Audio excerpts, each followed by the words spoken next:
Então, na aula passada, eu fiz para vocês uma introdução do que vinha a ser modernidade, expliquei o processo de consolidação do capitalismo industrial, a Revolução Industrial, as novas ideias políticas trazidas pela Revolução Francesa, expliquei para vocês os elementos que compunham a modernidade, que é um fenômeno típico da era contemporânea, a época na qual vivemos, né, e que ainda vive as reverberações do que aconteceu lá no final do século XVIII, ao longo do século XIX, século XX, chegando até os nossos dias no século XXI. Um outro termo é muito usado ao se abordar a história do período, que é o termo, a expressão francesa, Belle Époque, que, traduzindo para o português, significa bela época. O que era essa bela época? É um período que geralmente vai ali de 1870, 1871, quando a gente tem realmente aquele impacto do crescimento econômico do século XIX, da industrialização,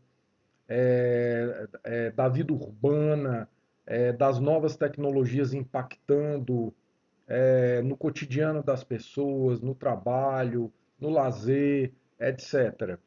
Então, esse período ele é definido justamente nesse recorte temporal que vai de 1870, 1871 até 1914. É um período de otimismo, é um período de grandes mudanças, é um período de fé nas ciências, é um período de muitas inovações e de muito otimismo e de muito crescimento econômico, sobretudo na Europa Ocidental, nos países industrializados da Europa Ocidental. Aqui na imagem vocês podem ver uma pintura de um artista chamado Jean Berrot, e ele produz muito aí nesse período do final do século XIX. Ele produzia muitos quadros retratando cenas desse período, né, das décadas de 1880, 1890. Então, muitas festas, cenas de rua, pessoas bem vestidas, pessoas alegres, bem alimentadas, a energia elétrica nos salões, né, permitindo que as pessoas fossem ao cinema, aos teatros, etc. Então, a Belle Époque é esse período de muito otimismo, de muito impacto das novas tecnologias no cotidiano das pessoas e de grande crescimento econômico. Bem, outro fenômeno típico desse contexto, né, sobretudo a partir da segunda metade do século XIX, na Europa e no resto do mundo, é o surgimento de fortes correntes migratórias, né, de imigração, sobretudo da Europa para as Américas, certo? Porque esse novo arranjo, essa industrialização acelerada da Europa Ocidental, ele vai causar um deslocamento, como eu já falei antes, do campo para as cidades vão inchar, muitas vezes os salários que esses camponeses que se tornam operários são muito baixos, então eles têm muita dificuldade de viver, a maioria deles vai viver em condições subhumanas, insalubres, né? Vão morar em cortiços, com salários de fome, vai haver também a exploração, além da mão de obra masculina, da mão de obra infantil e da mão de obra feminina, sendo que mulheres e crianças ganhavam bem menos que um homem adulto e saudável. Então, esses salários são muito baixos, é uma existência, uma condição de vida muito ruim, e isso vai causar bolsões de pobreza, bolsões de problemáticas como a violência nessas cidades, nessas grandes metrópoles da modernidade que estão surgindo, como Londres, como Paris.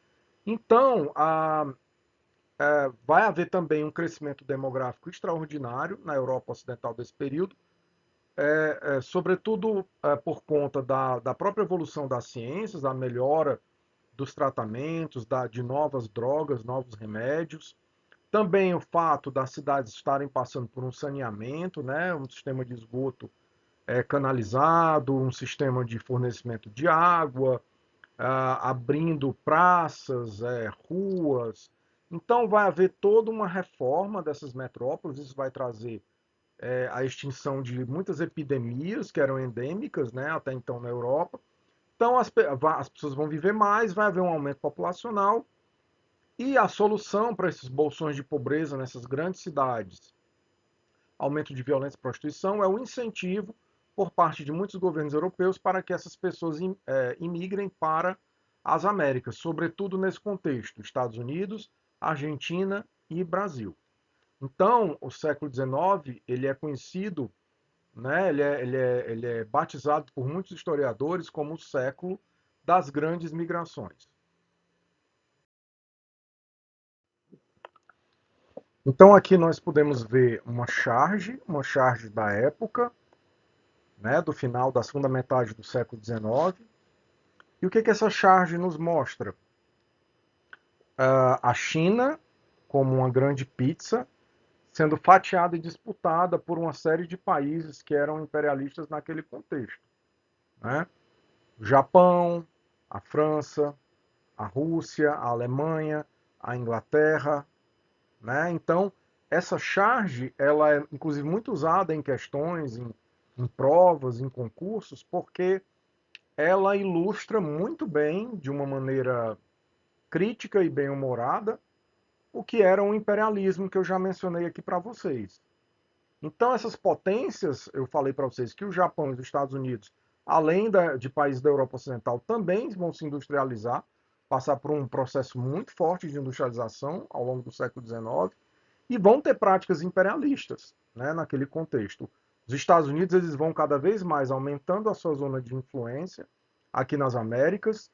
Houve um conflito como a Guerra do México, onde eles vão tomar, vão adquirir grandes extensões de terra do México.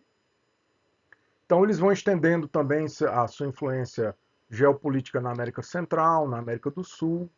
O Japão também vai praticar seu imperialismo, sobretudo sobre a China, e os países da Europa Ocidental sobre regiões da África e da Ásia. Então, essa charge ela ilustra muito bem o que foi o imperialismo do século XIX, início do século XX. Então, pessoal, nós vimos que apesar de todo esse progresso econômico, esse otimismo, a Europa aí desse período, né, do século XIX, da segunda metade do século XIX, ela também vivia problemas como o que eu falei agora há pouco, envolvendo, né, os grandes deslocamentos populacionais, pessoas que não conseguiram se inserir nessa nova ordem e para escapar da pobreza, da violência, de más condições de vida na Europa, optaram por imigrarem para as Américas. Além dessa problemática, né, dessa inadequação e dessas grandes correntes migratórias, apesar desse otimismo, desse grande crescimento econômico, havia por baixo dessa superfície de otimismo, de progresso, etc., de crescimento econômico, havia uma série de tensões envolvendo essas grandes potências industriais europeias. Essas tecnologias que foram incorporadas ao cotidiano das pessoas, trazendo uma série de benfeitorias, também foram incorporadas à indústria bélica.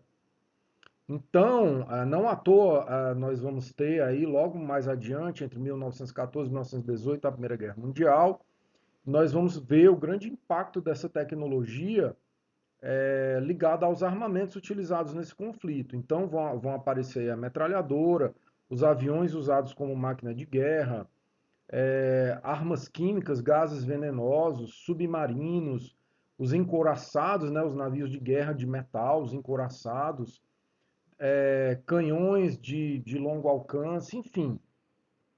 Havia, né, antes da eclosão da Primeira Guerra Mundial, a partir de 1914, o que a gente chama de paz armada. O que é isso? Os países da Europa Ocidental, os países industrializados da Europa Ocidental, estão competindo entre si. E essa competição, nós vimos, levou-os a estender seus braços sobre regiões da Ásia e da África. E isso causava tensões nessa busca, nessa corrida neocolonialista, imperialista. E cabe aqui a gente falar do caso da Alemanha e da Itália, são países que vão se unificar tardiamente, vão se unificar na década de 1870 do século XIX. E vão chegar com muita sede ao pote, vão querer tirar o atraso em relação a países como Inglaterra, como França, que já vinham, né, praticando o seu imperialismo já há mais tempo. E isso vai acirrar com novas peças entrando nesse jogo, nesse tabuleiro, isso vai acirrar ainda mais a competição e os conflitos, né, os desentendimentos. E nós temos que lembrar também coisas que eu vou explicar na próxima aula, como pan-eslavismo, pan-germanismo, também vão acrescentar, vão entornar ainda mais esse caldo. Então, essa paz armada era um medo dessas potências industriais europeias de que essa disputa por novas colônias, a questão do pan-eslavismo, a questão do pan-germanismo, que isso pudesse gerar um conflito. Então, cada país começou a investir nas suas forças armadas e a investir em armamentos para se prevenir no caso de um possível conflito. A isso a gente chama de paz armada.